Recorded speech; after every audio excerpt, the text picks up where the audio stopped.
Today on Mom to Mom, we are going to create May Day baskets.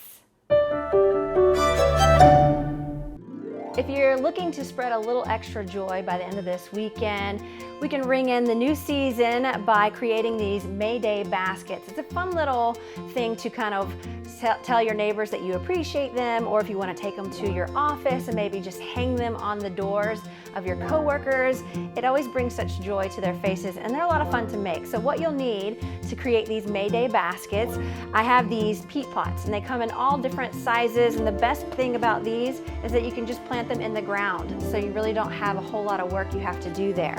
I got some extra potting soil. I went and scooped up some pretty little flowers from the local flower shop, and they're not hard to find, fairly inexpensive. And then I created on cardstock my own little sayings that says Happy May Day, or you could say whatever you want to with that. So all you need to do is take your peat pot, create the holes on the side for your ribbon, and I like to use an X-Acto knife for that. So basically all you need to do is kind of cut a little hole, tie a knot on each end, and then you have your ribbon to hang on the doors. And then put a little bit of potting soil in there, take your plant, stick it right in the peat pots, and then add a little extra potting soil, or if you want, you can just stick the little plant in the peat pot and put some moss around it.